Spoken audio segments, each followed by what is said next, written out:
First and foremost, a super celebratory salute to the sisters of LSU in the women's championship. You won, you kicked butt yesterday, and I just wanted to shout y'all out. I watched the game. I had watched more women's basketball this year than I think I've ever watched in my life. And you could tell when the game started that these girls from Iowa, after beating South Carolina, who was really the shoe-in favorite when the series started, it was kind of like, yo, we gonna do to y'all the same thing we did to them other black girls last week. But they didn't know LSU could shoot too.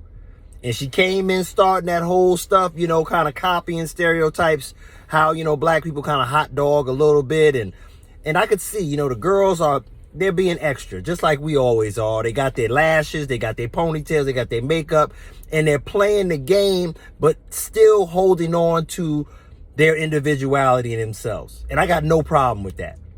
But society always plays this game where it's like when the black girls are excited, or when black men are excited, oh, we're hot dogging. When our Caucasian counterparts do it, they're just into the game. They're just spirited. And that girl started off and did that whole you can't see me thing at the beginning. And at the end, Angel Reese was like, you can't see me, sis. So like I said, man, I've seen this kind of stuff before, but shout out to these sisters, man. They did a great job. It's great for basketball. For the first time, I actually saw my woman take her eyes off of what she was doing to watch sports. She's not really into sports, but I guess it's women. That kind of made it more intense, but it was a really great game, especially after watching Iowa chop South Carolina down to size. But Caitlin Clark, class act. The girl is like a white Stephon Curry female version. And like I said, I think it's going to be good going forward to have personalities be groomed for the WNBA going forward. So salute to all the women, the Iowa team. But I saw that little chip of racism going on. I could see it. It was like after they beat South Carolina, an all-black girls team versus an all-white girls team, those dog whistles started to go out. And it's unfortunate. But this is the world we live in. I call America a tossed salad.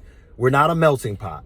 We're a bunch of different fruits and vegetables kind of like coexisting together. And whether the racism is overt or covert, we see it. We know what you say at the dinner table. But like I said, man, salute to these girls, man. I saw this before. I remember I put a post up about being all excited about Brittany Griner getting back home from Russia. And white folks came for my head. I mean, they were really pissed off. You know, that this black girl was getting out of Russia and there was other people and a gun dealer was coming back. Like, yo, what if that would have been your daughter?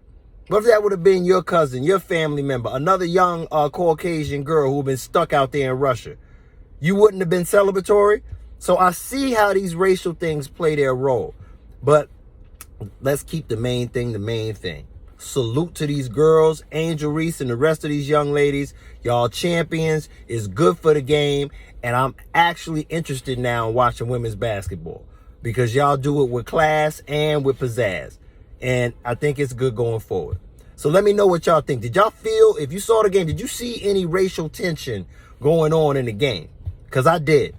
And whoever this girl is, Saizano, she was putting elbows in necks during the game. But let me know what y'all thought, man. I think it's good for basketball. I'm loving the direction women's basketball is going, and it's piqued my interest this year.